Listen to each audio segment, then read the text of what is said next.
ग्रामीण भागातील वीज समस्याबाबत प्रश्न मांडलेत, पाठपुरावा करू. आमदार अभिजित पाटील.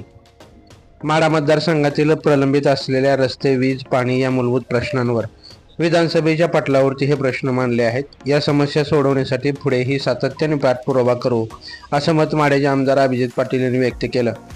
सध्या या भागातील वीज पुरवठा मागील काही वर्षापासून सुरळीत न झाल्यानं या भागातील शेतकऱ्यांना याचा त्रास व फटका बसलेला आहे. पण या नवीन झालेल्या सबस्टेशनमुळे आरण, तुळशी, जाधववाडी, बैरागवाडी या गावातील शेतकरी व नागरिकांना भविष्यात सुरळीत वीज पुरवठा होईल. त्यामुळे शेतकऱ्यांना या विद्युत सबस्टेशनमुळे निश्चितच फायदा होईल. माढा तालुक्यातील तुळशी रोडवरील आरण येथील सबस्टेशनचं उद्घाटन आमदार अभिजित पाटील यांच्या हस्ते नुकतंच झालं. त्यावेळी ते बोलत होते. यावेळी जिल्हा परिषद सदस्य भारत शिंदे, ज्येष्ठ नागरिक संघटनेचे चंद्रकांत गेड्डे, एकनाथ सुर्वे, हरिदास रणदिवे, शरद मोरे, नारायण माळी, प्रमोद कुटे, बालाजी पाटील यांच्यासह ग्रामस्थ उपस्थित होते. ताज्या घडामोडी जाणून घेण्यासाठी लाईव्ह महाराष्ट्र झोन न्यूजच्या यूट्यूब चॅनलला सबस्क्राईब करा, तसेच बेल आयकॉनला क्लिक करा.